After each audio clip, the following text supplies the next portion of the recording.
topik pembahasan kita malam ini terkait dengan Kanban just in time.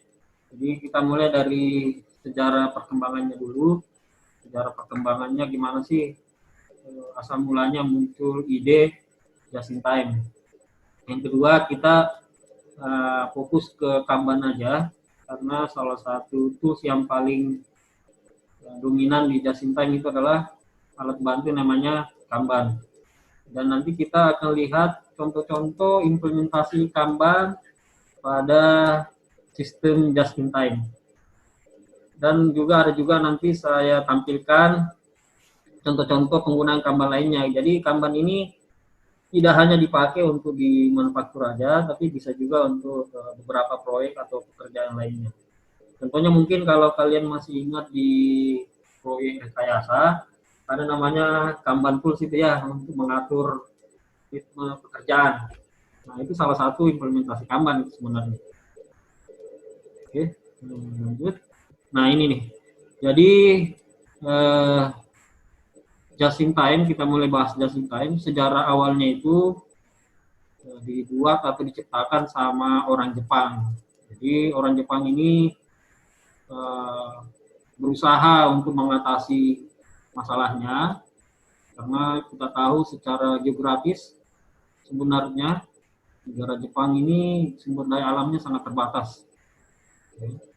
Jadi negara ini termasuk yang memiliki energi atau sumber daya alam yang semuanya impor dari luar negeri. Jadi sebenarnya di Jepang itu nggak ada apa-apanya, karena memang geografisnya yang sangat tidak mendukung. Ada banyak gunung-gunung. Negara sana itu 80% terdiri dari pegunungan. Terus sering salju ya, gimana mau pertaniannya juga bisa berkembang kalau musim salju tiba-tiba ya bisa membuat tanaman nggak bisa bertahan, contohnya padi. Jadi memang di sana itu karena kondisinya sangat berat, akhirnya mereka menjadi kuat ya mungkin ya, karena kondisi yang sangat susah. Nah, terkait dengan manufaktur, jadi mereka harus berpikir bagaimana caranya dengan kondisi seperti ini tetap menghasilkan produk bersaing dengan negara lain, ya kan?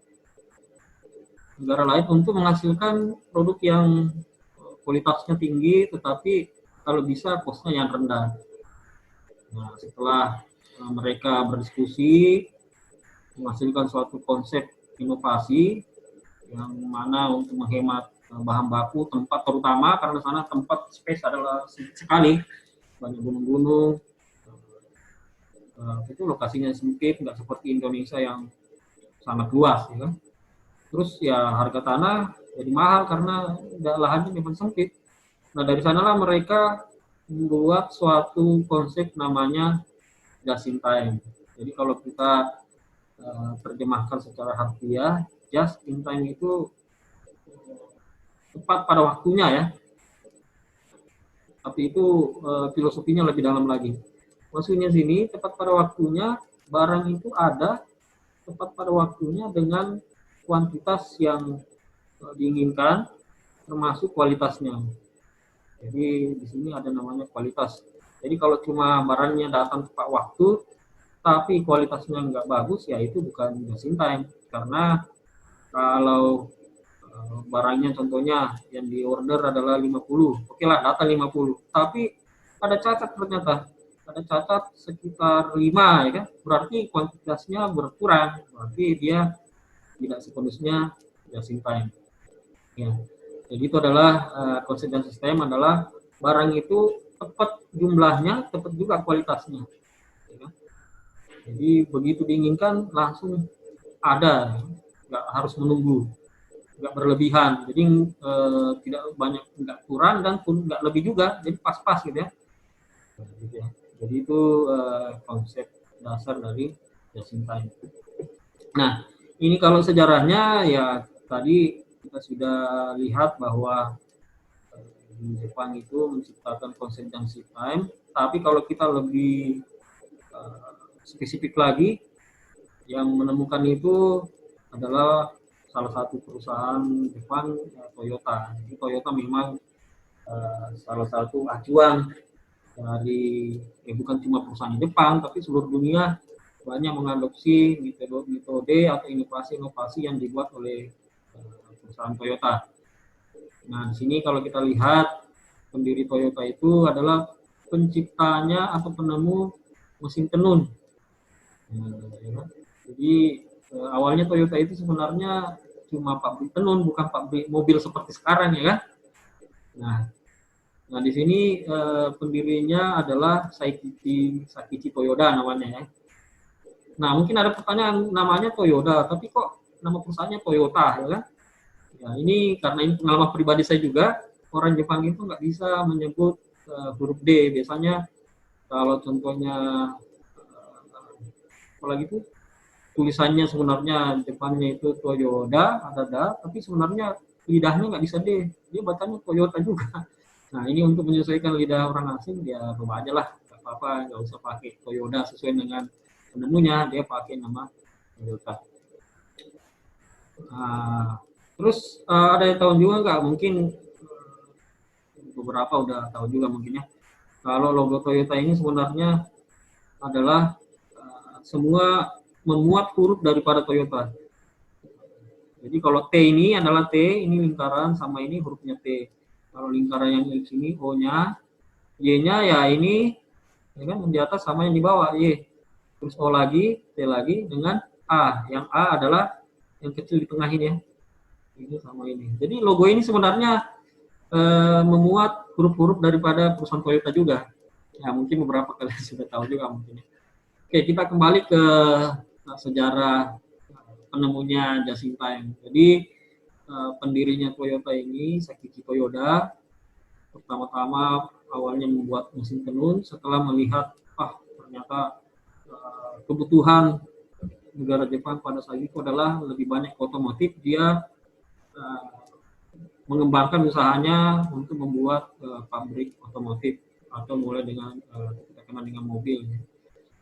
Nah di sana dia menggunakan konsep Jidoka. Jidoka ini sebenarnya konsep waktu dia membuat pabrik tenun juga, tapi ternyata bisa dipakai untuk pabrik mobil juga. Jidoka itu artinya dia otonomus. Ya. Jadi kalau ada kesalahan pada mesin itu bisa berhenti dengan sendirinya. Karena begini, kalau ada kesalahan, contohnya ada material yang reject, terus mesinnya masih berjalan, nah itu bisa dibayangkan itu berapa banyak reject yang akan dihasilkan oleh mesin ya kan. Jadi kalau ada reject, tiba-tiba mesinnya berhenti sendiri, berhenti production, nah itu kan barang reject ya nggak akan banyak, pas di situ aja pas mesinnya rusak gitu. Jadi ini dia pakai implementasi waktu mesin tenun. Jadi kalau mesin tenun ada yang mungkin sobek di kainnya, kalau dibiarkan kan panjang nanti sobekannya itu atau cacatnya. Dan itu dia pakai juga untuk pabrik mobil. Jadi kalau ada produk atau komponen mobil yang cacat, otomatis mesinnya itu bisa berhenti sendiri dan tidak akan memproduksi banyak reject. Ya. Karena kalau sudah ada reject, ya proses selanjutnya pasti reject juga. Nggak mungkin barang rusak tiba-tiba di proses selanjutnya bisa bagus dengan sendirinya. Itu konsep dari Sakichi Toyoda.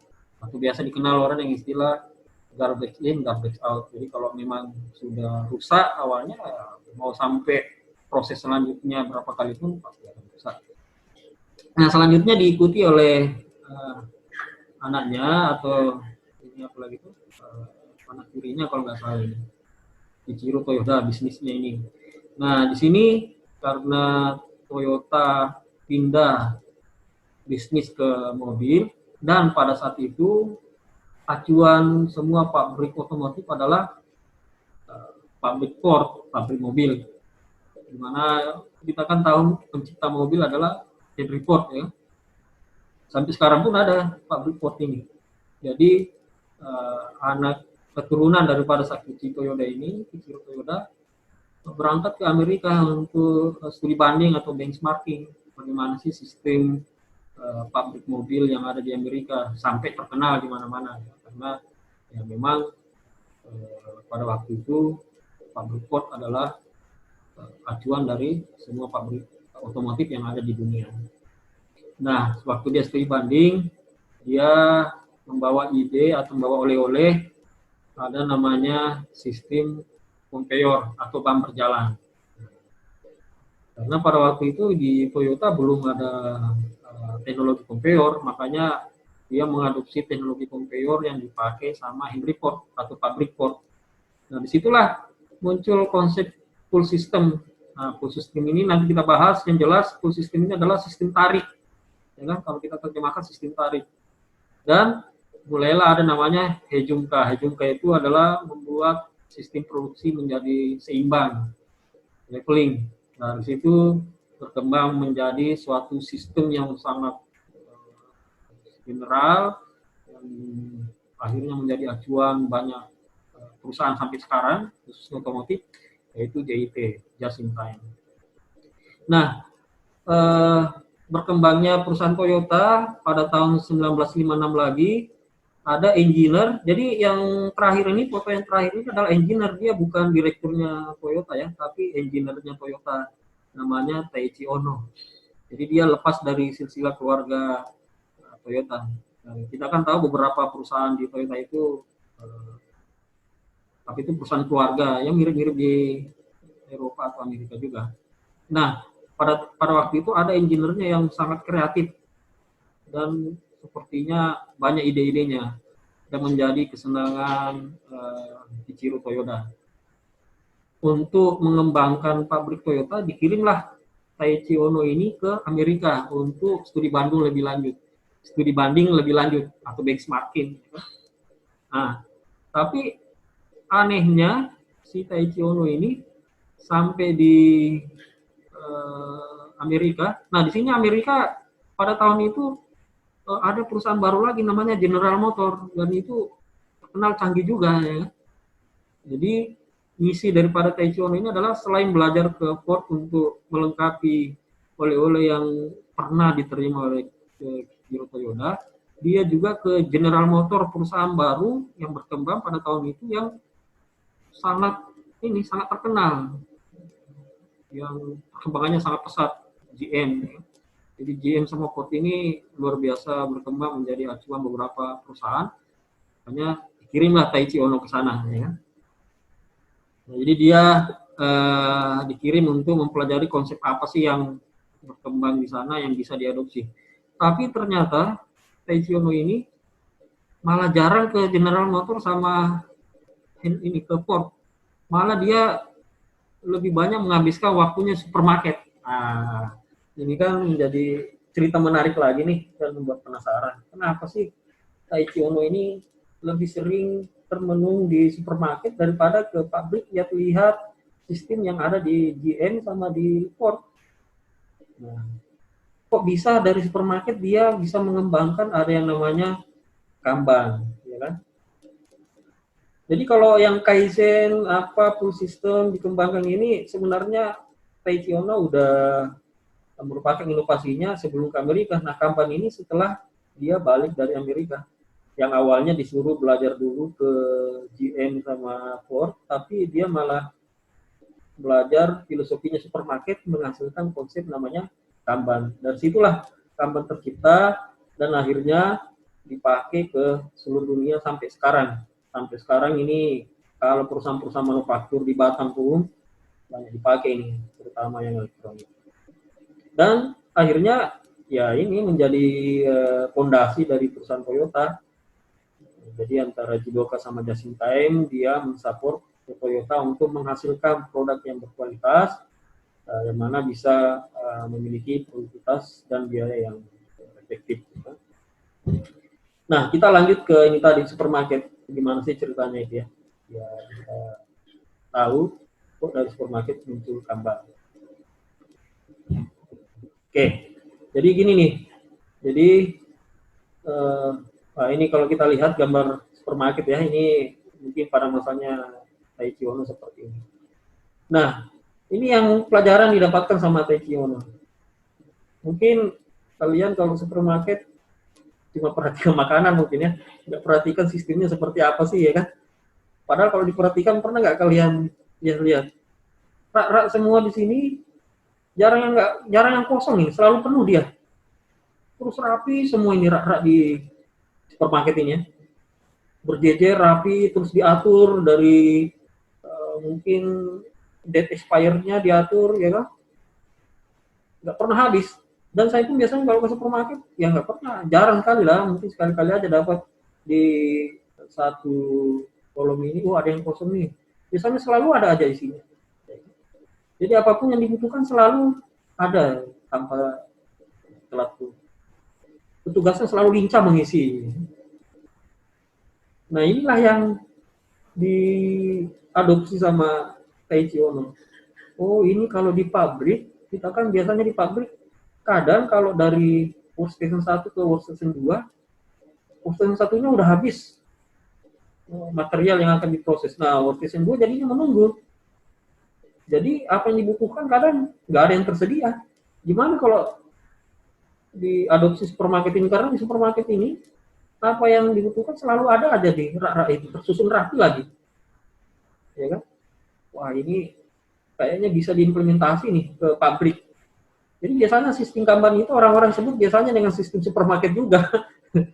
Jadi kalau kalian pernah dengar atau nanti di pabrik ada yang bilang, oh ini contohnya sistem supermarket, nah itu sebenarnya sistem Kanban itu, sistem supermarket, ya kan? Begitu. Nah dari sinilah muncul konsep Kanban yang akhirnya bisa mendukung juga konsep daripada Jacinta yang karena kalau Kanbannya berhasil, Jacinta bisa sukses. Karena dia bisa menjaga pergerakan, inventory juga bisa di minimize, ya kan? Mengurangi jarak, menghindari cacat dan maksimalkan ruang juga karena kan rapat-rapat padat seperti itu. Untuk lebih jelasnya bagaimana konsepnya ini diimplementasi ke pabrik akan kita lihat di slide berikutnya. Jacinta yang menurut konsep Sakichi Toyoda atau keturunan dari pendiri pertama Toyota itu bisa berhasil kalau memiliki empat persyaratan lah ya. Nah, pertama persyaratannya harus memakai sistem full system atau sistem tarik. Nah, sistem tarik itu seperti apa? Nah, nanti mungkin lebih detail dijelaskan, tapi secara konsep dasarnya saya bisa jelaskan kalau sistem tarik itu adalah sistem yang tergantung dari demand.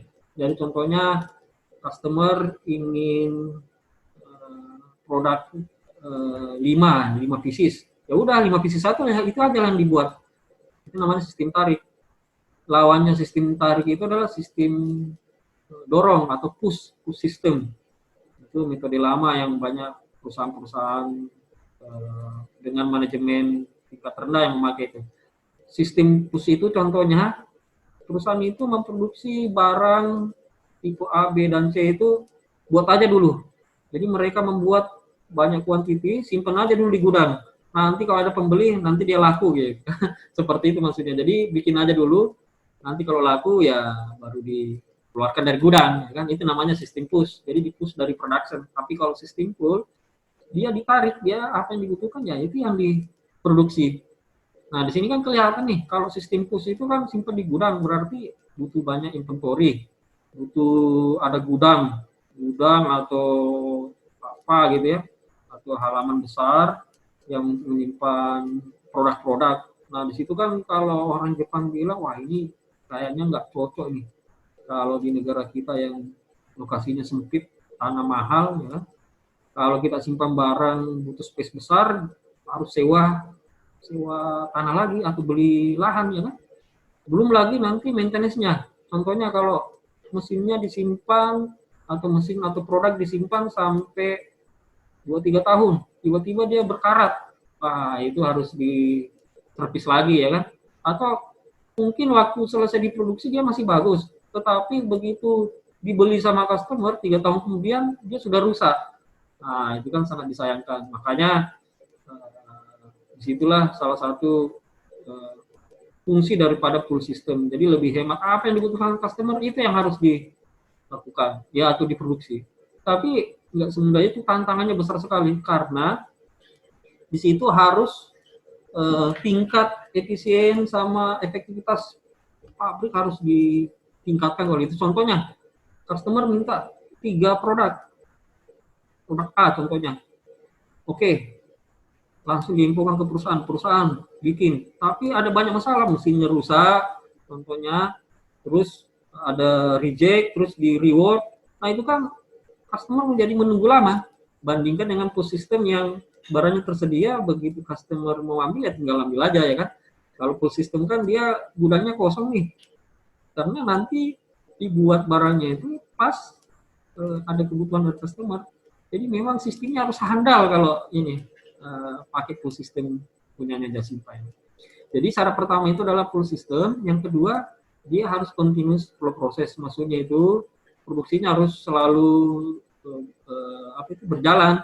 Beda sama contohnya sistem workshop proses yang begitu produknya beda-beda, terus kadang 1 bulan ada, bulan depan kosong, terus 2 bulannya lagi kosong, ada, terus 3 bulan kosong, jadi nggak kontinu dia. Nah ini yang bisa diimplementasi oleh Jasimpai, makanya cocok untuk manufaktur di kayak Batamindo itu ya, elektronik kan dia lancar terus itu, tiap bulan pasti ada.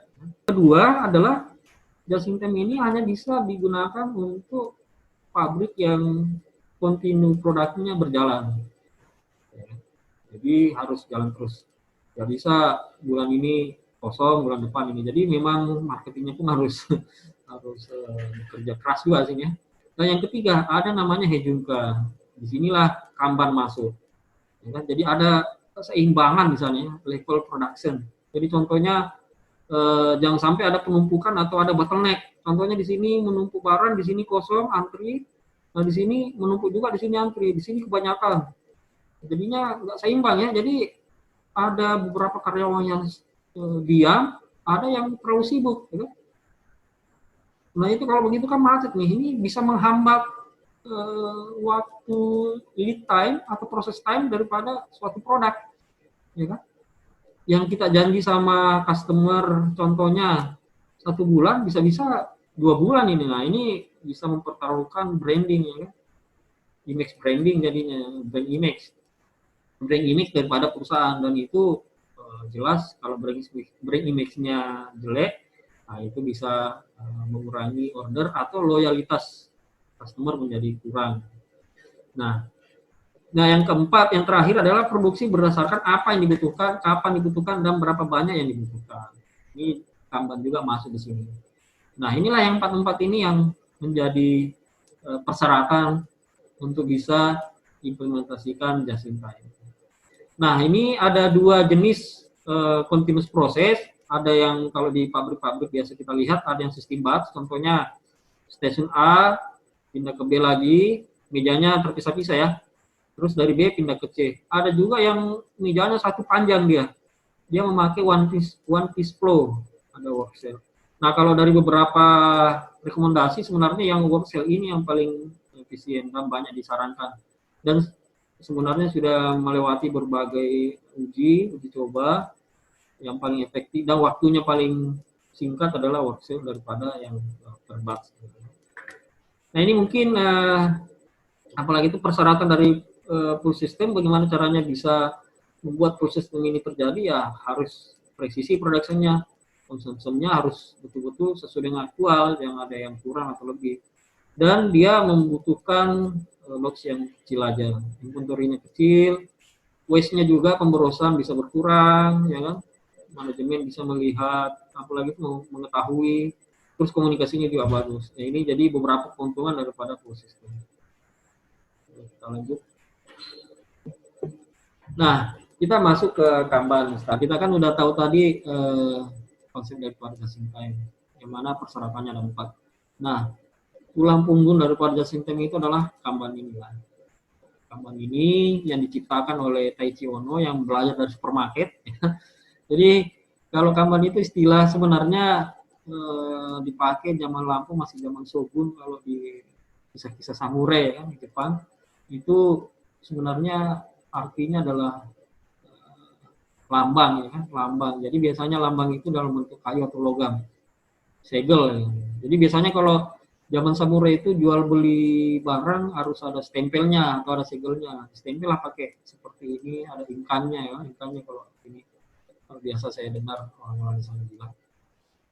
Nah, Dan ini pun bisa dipakai untuk panji-panji militer juga pada waktu perang-perang Shogun, samurai. Nah, berkembang seiringnya waktu, Kanban ini bisa juga berarti kartu visual atau nama signal. Dan pada akhirnya, Kanban ini adalah sistem signal yang digunakan pada Toyota. Jadi kalau kita lihat ini, pegawai Toyota, nah ini Kanbannya seperti ini. Dia bikin papan, ada keterangannya, ada warna-warni. Nah, dengan Kanban ini nantinya ada rantai komunikasi antara satu proses dengan proses lainnya. Jadi nggak ada lagi miscommunication antara workstation A ke workstation B. Terus secara proses otomatis juga mengetahui berapa sih partnya yang dibutuhkan atau apakah kelebihan dan dan sebagainya. Ini contoh tambahnya Toyota ini waktu awal-awalnya. Jadi seperti ini ada banyak keterangan juga yang perlu disampaikan ke teman-teman di proses lainnya. Nah, ini fungsi Kanban. Jadi kalau fungsinya adalah ya tentunya memberikan informasi, pengambilan dan pengangkutan. Jadi mengambil sama mengangkut, nah itulah informasinya ada di Kanban kartu itu. Jadi Kanban itu adalah semacam kartu aja, kartu tapi di situ ada keterangannya bahwa saya mengambil part ini atau saya mengangkut barang ini. Jadi mencegah kelebihan produksi, ya kan? Dan ini sangat efektif untuk mencegah kelebihan produksi. Ini juga bisa berlaku sebagai perintah kerja. Jadi kartu Kanban ini nanti bisa sebagai kayak work order. Jadi seumpama workstation A memberi ke workstation B artinya work order ini harus memproduksi, kalau enggak bisa enggak jalan nantinya. Dan ini bisa kelihatan nanti dari apalagi ada masalah seandainya ada penumpukan. Nah, ini mungkin bisa kita lihat di sini ya. Contohnya sistem pool nih berdasarkan permintaan customer. Ternyata ada permintaan demand 100 pieces atau 100 apalagi 100 unit. Nah, dari stock quotation, nah inilah dari Kanban ini dilihat, oh ada perintah Kanban membuat barang 100 masuk ke work center ini. Ternyata apalagi itu work center A ini membutuhkan material dari atau membutuhkan kelanjutannya harusnya prosesnya nanti di work center B, makanya work center B minta partnya sama work center A, karena kalau dia nggak minta nanti sini nggak jalan di sini. Begitu seterusnya work center B juga, work center C minta juga nanti part sama work center B. Nah, pada akhirnya menghasilkan finish good, ya kan? Kalau kita lihat di lantai produksi seperti ini. Jadi ada suatu inventory tempat menyimpan barang untuk komunikasi dengan antara satu workstation dengan workstation lainnya. Ini ada aturan yang digunakan. Jadi proses sesudah mengambil jumlah barang ditunjukkan dengan Kanban dari proses. Jadi kalau prosesnya sudah mengambil jumlah barang, yang ditunjuk ke Kanban proses dari sebelumnya. Proses terdahulu memproduksi barang sesuai dengan jumlah urutan yang ditunjukkan Kanban. Jadi Kanban ini yang menunjukkan jumlah barang, berapa barang yang harus diproduksi. Jadi antara work center ini ada meja-meja inventory sini dengan kartu Kanbannya. Di sini ada, di sini ada, di sini juga ada. Ini contoh yang diimplementasi oleh Toyota. Tapi beberapa perusahaan juga mungkin berinovasi sendiri, tapi konsepnya tetap sama. Nah, ini ada beberapa jenis Kanban. Kalau kita lihat kartunya ini ada contohnya ya kan, nomor gudang ada F2618, nomor belakang K534 ya. Ini jenis-jenis Kanban sebenarnya terbagi dua aja ya kan, ada yang perintah produksi, ada yang pengambilan. Ya. Jadi perintah produksi ini pun terbagi dua, ada Kanban produksi, ada Kanban segitiga. Nanti dijelaskan Kanban segitiga ini apa bedanya dengan produksi. Nah, ada Kanban pengambilan juga, pengambilan antar proses, WIP, work in process, ada juga Kanban pemasok untuk supplier. Nah, jadi biasanya kalau minta barang sama supplier dikasih kartu juga, jadi supplier bisa tahu, oh yang ini yang dibutuhkan ini. Jadi semacam sederhana aja sebenarnya, alat untuk komunikasi kayak order aja mungkin, cuma kan dalam bentuk kartu kecil dan ada warnanya yang bisa gampang dipahami oleh orang-orang. Nah ini, jadi tadi ada Kanban produksi, ada Kanban pengambilan. Nah Kanban produksi inilah kayak work order dia, jadi dia memberi instruksi produk produksi ke work center, memberitahu operator, terus digunakan work center untuk menghasilkan part.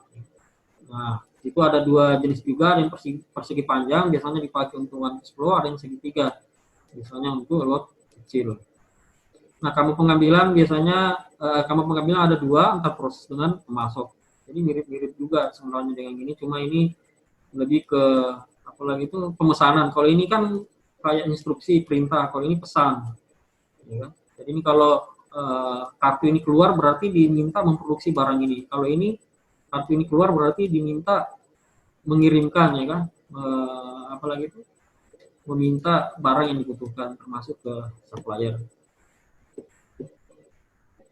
Nah, ini sebenarnya bagaimana kalau perusahaan belum mengimplementasi Kanban dan bagaimana caranya memulai biar bisa memakai konsep Kanban ini. Jadi tetap memuat konsep metodologi PDCA. Ada yang tahu PDCA? Plan, do, check, act. Jadi direncanakan dulu, dilakukan, apalagi itu dianalisa, dicek, terus akhirnya di improve ya, atau di act, diperbaiki. Nah, di sini mungkin konsepnya ya perencanaan dulu, bikin diskusi dengan tim. Contohnya data yang dibutuhkan untuk membuat suatu sistem Kanban adalah berapa sih change over time. Nah, ini nanti mungkin perlu juga kalian khusus belajar tentang change over time. Ada proses downtime. Nah, ini proses downtime ini kalau mesin lagi rusak biasanya berapa lama, ya kan? Atau ada maintenance-nya. Terus harus juga tahu deskripsi scrap production rate yang ada di production. Biasanya dia apalagi itu ini berhubungan dengan ini nih, waktu produksi, ya kan? Dengan scrap-nya biasanya ada berapa scrap. Nah, nanti dari situ dikalkulasi lah berapa Kanban yang harus dibutuhkan. Setelah dikalkulasi, nah mulailah dirancang, terus apalagi itu disosialisasi ke karyawan, coba-coba implementasi, diaudit, diimprove. Nah, inilah ada cycle-nya sini. Cycle-nya pada akhirnya nanti didapatlah jumlah sama metode Kanban yang paling pas untuk di production. Nah, ini contoh pengumpulan datanya. Jadi ini untuk membuat sistem Kanban harus butuh data ini dulu ya. Jadi kalau di penelitian ya harus mengumpulkan data dulu baru bisa membuat suatu rekomendasi. Karena kalau untuk merancang sistem Kanban itu harus pertama-tama mungkin yang harus kita berapa jumlah Kanban yang harus dibutuhkan. Ini menyesuaikan dengan kebutuhan. Nah, karena pakai full system ya kan, full system ini berdasarkan demand. Jadi memang ada juga data dari kebutuhan customer, atau mungkin ada dibutuhkan juga data forecasting juga, itu menentukan juga itu pertimbangan untuk membuat suatu sistem Kanban yang pas untuk di rantai produksi. Nah, ini contoh menghitung Kanban berapa sih yang dibutuhkan, ya kan? Contoh kasusnya. Jadi di sini disebutkan berapa jumlah Kanban yang harus dikirim pada stasiun kerja untuk membuat satu jenis produk pesanan jika permintaan 100 unit per hari.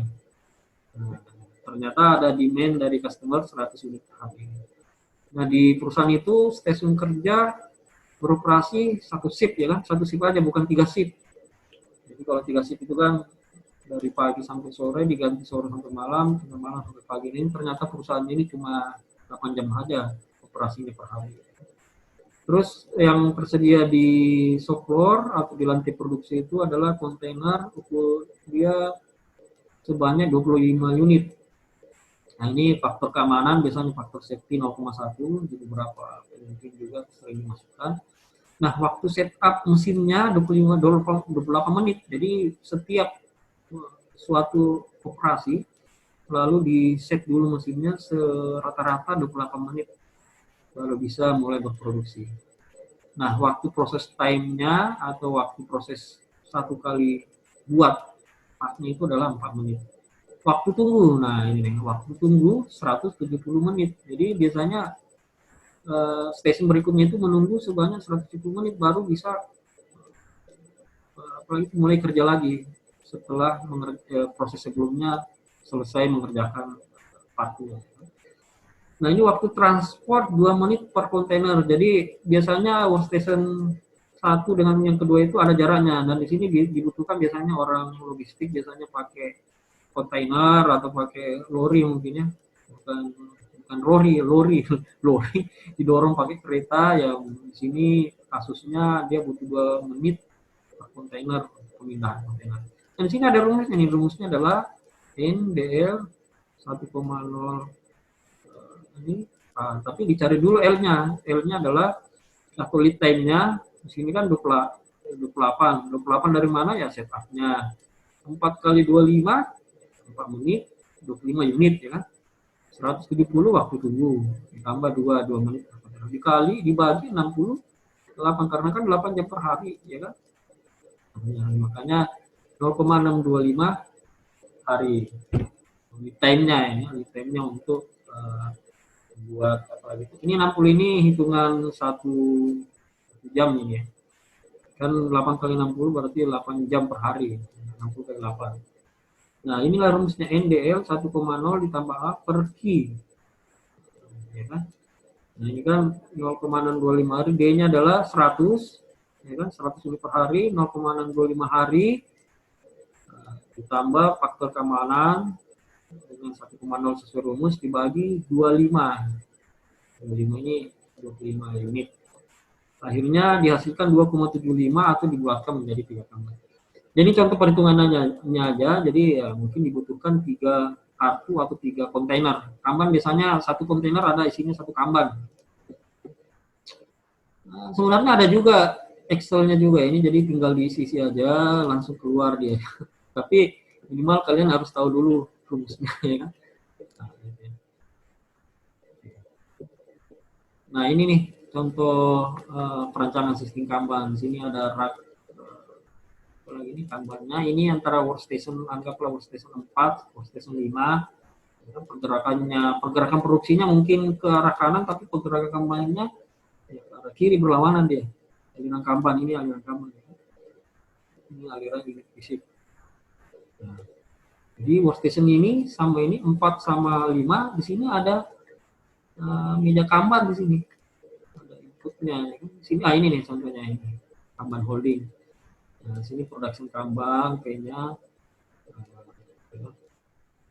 Jadi mungkin kalau kita punya industri bisa nanti lihat seperti apa sih Kanban aktual di lantai produksi. Nah, ini nih. Ini adalah contoh simulasinya. Jadi kalau di bagian kiri ini, kalau kita lihat nggak ada kartunya ya, cuma gantung aja. Nah, ini artinya semua kontainernya penuh. Karena kartunya kan disimpan di kontainer dia. Ya.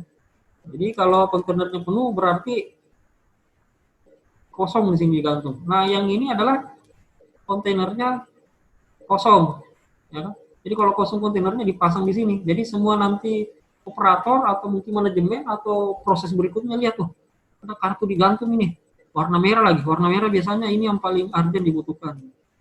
Wah, ini harus saya isi ininya nih boxnya ini, makanya diambil kartunya ini apa itu diisi boxnya, begitu penuh barulah diambil kartunya disimpan ya kan. Nah, mungkin lebih gampang kita lihat di sini. Kalau kita lihat di sini ya kan, yang kanan ini harus diproduksi karena materialnya lebih sedikit daripada yang bagian kanan yang lebih yang kiri ya. Ini kan udah penuh nih. Nah, di sini sebenarnya lebih banyak kosong yang di sebelah kanan. Jadi harusnya ini yang harus diproduksi lebih banyak. Ya kan? Jadi urutan pengisiannya itu yang hijau dulu, kuning, baru merah. Nah, begitu dia terisi kartu-kartu merah di sini berarti itu wah bahaya ini kayaknya menumpuk nanti. Meja itu nanti apalagi itu meja Kanban nanti bisa-bisa berantakan ya karena kan ada banyak material di situ yang harus dimodif. Ini kosong sama sekali nih, dan ini bisa-bisa menunggu orang bottleneck jadinya ya kan. Jadi kan kalau sudah kartunya sampai di sini berarti kosong sama sekali ya, nggak ada kontainer sama sekali yang bisa dipakai untuk proses berikutnya. Nah, makanya kalau sudah di merah itu warning itu harus segera diisi untuk proses yang sebelumnya. Nanti kalau sudah terisi diambil ya mungkin sisa kuning di sini satu. Nah, ini kalau sisa kuning satu berarti masih level aman ya kan. Jadi operator pada workstation itu mungkin bisa bekerja lebih santai, tapi begitu merah langsung percepat lagi kerjanya. Karena dia kalau santai sampai begini full semua kartunya kosong semua, yang proses selanjutnya nanti jadinya bingung dia mau kerja apa ini, soalnya yang di sebelahnya belum selesai. Iya, ini kan kayak konsep supply chain kemarin kan, jadi di lantai produksi pun ada supply chain. Contohnya proses B bisa dikerjakan kalau proses A selesai. Proses C bisa mulai kerja kalau proses ada masukan atau bahan dari proses B. Jadi kalau proses B belum selesai, proses C jadinya menunggu dia. Jadi minimal dia mungkin selesaikan 2 atau 3 biar proses C tetap jalan. Jadi bisa smooth dia. Nah kalau bisa sih seimbang semua sini ya. Jadi kartu Kanbannya setiap meja apalagi itu antar production itu jangan sampai ada di level merah. Nah ini ada pertanyaan ini, ya kan? Ini kalau kita lihat ada Kanban 350 ini anggaplah nama produk ya kan. Nama produknya biasanya kan nama produk ada tipe-tipenya tuh 3502, 3505. Nah kalau kita lihat kondisi begini, sebenarnya part apa yang harus diproduksi berikutnya? Nah, di sini jawabannya adalah 3508. Kenapa? Karena kalau kita lihat 3508 ini ada yang kosong di kuning ya. Di kuning ada yang kosong. Nah, berarti dia harus sebenarnya bagusnya dia produksi ini biar dapat level aman yang hijau. Jadi kalau yang kuning sudah terisi semua ya udah dia bisa kerja santai-santai apa. Tapi begitu udah mau habis kuning lagi, apalagi masuk ke merah, wah itu dia harus kerja ekstra itu. Karena ini menyangkut line balancing lah, keseimbangan lini. Yang sampai ada yang menumpuk, ada yang enggak, ya nanti enggak smooth, nanti itu enggak mengalir bagikan air. Jadi konsep Kanban itu sebenarnya membuat proses produksi di lantai produksi itu mengalir bagikan air, jangan nyangkut-nyangkut. Ya. Seperti itu. Oke, next. Nah, seperti kalau ini kasusnya. Nah, what is the next part to produce? Kira-kira yang mana? Bisa ketahuan lah ya, sama dengan yang tadi. Nah, harusnya 504 karena ini udah ada yang merah di sini ya. Ini ada yang kosong merah nih, wah ini warning ini. Ini bahaya ini kalau sampai habis ini, bisa-bisa yang operator sebelah sini di workstation yang sebelah sini menunggu ini kok nggak ada partnya nih, kita mau kerja apa kalau nggak ada ya kan?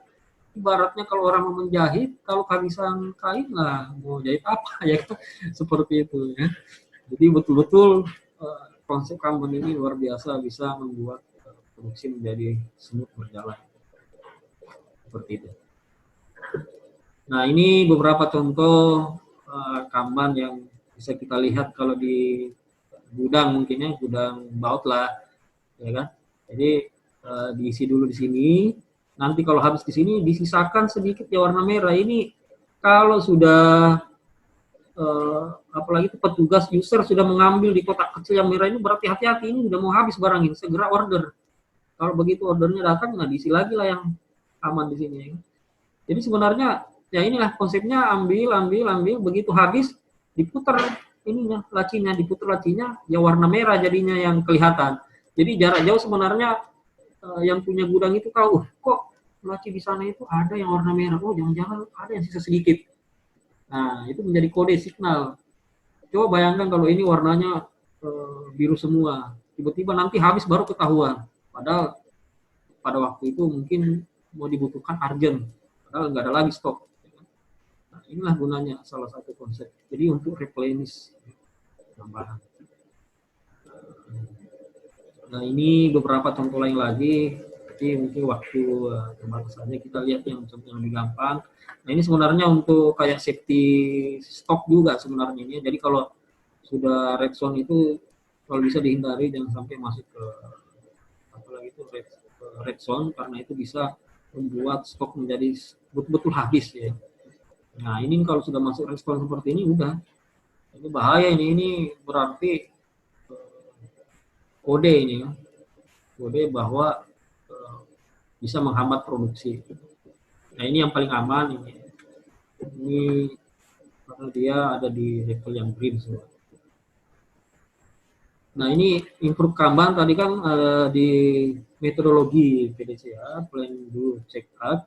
Ada juga namanya siklus untuk mengimprove Kanban. Jadi sebenarnya Kanban itu bukan merupakan apa yang solusi juga sebenarnya. Sebenarnya kalau nggak ada Kanban sebenarnya lebih bagus lagi. Kalau ada perusahaan nggak pakai Kanban, tapi bisa memakai sistem JIT, sebenarnya itu yang terbaik gitu. Sebenarnya Kanban ini adalah membuat inventory sebenarnya. Sebenarnya kalau bisa dikurangi Kanbannya lebih bagus lagi, lebih sedikit lebih bagus. Contohnya mungkin awal-awal pakai Kanban 10, mungkin tahun depan diimprove menjadi 9 aja, 10 aja, 3, 2, akhirnya nggak ada. Wah, itu luar biasa. Itu berarti dia mengalir betul-betul, nggak pernah tersendat gitu ya. Jadi sebenarnya Kanban ini solusi untuk produksi mungkin yang belum terlalu seimbang mungkin. Contohnya di workstation A mungkin sering kehabisan, di workstation B sering kebanyakan, di sini sering kehabisan, ini lagi kebanyakan. Nah, lama-lama macet sering mandek. Jadi kalau sistem Kanban ini suatu signal, oh di sini mau habis nih, cepat diisi. Nanti jadi bottleneck nantinya, ada penumpukan nantinya, atau ada yang kekosongan. Kalau kekosongan ya operator bekerja apa kalau nggak ada material seperti itu. Tapi kalau memang pada waktunya nanti nggak ada Kanban, selesai satu sini dioper, selesaikan juga sini. Jadi ibaratnya ada 5 workstation, satu produk, satu produk, satu produk, satu produk, semua bersamaan semua. Begitu selesai workstation 5, workstation 1 ya selesai. Jadi kayak irama jadinya kan, bersamaan semua pindah-pindah. Wah, itu udah luar biasa, pabrik itu betul-betul canggih ya. Katanya sih Toyota seperti itu, udah pernah berhasil di situ. Jadi saya dengar kalau di Toyota itu, kalau kita lihat orang kerja udah kayak mesin jahit gitu ya, cek, cek, cek, cek, cek. Ada iramanya gitu ya. Jadi dia udah teratur dari operator 1 sampai 10 itu ada iramanya bersamaan gerakannya. Wah, itu luar biasa, itu bagaikan robot ya. Nah, ini mungkin yang paling gampang simulasinya. Nah, itu Kanban. Ini anggaplah ada PO masuk 12 line ini assembly, masuk yang hijau, yang biru, yang kuning ya kan. Jadi kalau assembly itu butuh banyak part, terus masuk shipping. Nah, sini kosong sini, ya kan? Nah, pas di sini kosong berarti dia info ke mesin sini. Mesin yang berwarna ini masuk ke sini karena kan kosong saat ini. Nah, terus di sini kosong lagi nih karena dipakai tadi. Nah, keluarlah dari sini isi lagi, ya kan? Nah, sini juga ada kosong drum nih. Nah, ini keluar sini isi. Di sini juga kosong, keluar juga sini box maker, masuk juga ke sini. Jadi lengkap lagi, standby lagi dia. Begitu ada pesanan langsung siap lagi. Ya? Jadi nggak pernah kekosongan di sini yang harus dijaga stok di sini nih. Karena bayangkan kalau ini kosong, ada langsung mau disipin pemesanan customer, apa yang mau diassembly ya? Nah, seperti itu. Jadi kalau ada yang kosong-kosong langsung isi aja. Maksudnya seperti itu. Nah, ini yang saya pernah pakai di Caterpillar. Ini Kanban juga namanya, tapi ini Kanban untuk continuous improvement board. Jadi di sini ada namanya apa lagi itu? Dia membagi ada people, quality, velocity, cost. 4 ini betul-betul yang harus diselesaikan sama perusahaan. Segmen apa? Segmen tentang orang, tentang kualitas, velocity sama cost. Nah, di sini diisi kartu-kartu. Ya. Jadi di sini kalau banyak kartu di sini berarti perusahaan itu nggak peduli atau nggak menyelesaikan isu-isu yang ada yang telah dibuat oleh karyawan. Jadi di sini dulu nanti ada petugasnya yang mengassignment atau memberi tugas siapa yang harus kerjakan ini. Nah, begitu ketahuan siapa yang mau mengerjakan menyelesaikan masalah itu, nah kalau lagi dikerjakan sama user ininya yang pelaksananya dimasukkan lagi di sini. Nah, nanti kalau di sini kan ada tanggalnya nih, tanggalnya. Nanti kalau dia sudah lewat tanggal, contohnya tanggal berapa sekarang ya? Tanggal berapa sekarang? Tanggal 18. Nah, ternyata janjinya mau diselesaikan tanggal 18, tapi belum selesai. Ya di sini kan di sini pas dulu. Berarti ini proses yang sebenarnya ditarget sama orang yang mengerjakan tapi nggak selesai. Dan ini papan ini lebar dipasang di tempat masuk office. Jadi setiap manajemen masuk pasti lihat di kartu-kartu ini. Jadi kalau ada kartu banyak sih, wah ini kok banyak yang nggak dikerjakan sama ini, siapa nih yang pekerjaan ini? Oh, si A ternyata dipanggil lah si A. Kenapa kamu nggak kerjakan ini kan? Kelihatan sama semua orang ini, apalagi kalau berhubungan sama departemen. Ini contoh ini, jadi Kanban itu bukan untuk proses di manufaktur aja, tapi untuk mengatur pekerjaan juga bisa. Nah, ini contohnya kalau untuk project ya kan, ada speknya atau apa dan sebagainya. Ini Kanban juga ya. Nah, ini juga mungkin yang pernah saya perkenalkan mungkin sama project rekayasa dan desain ya kan.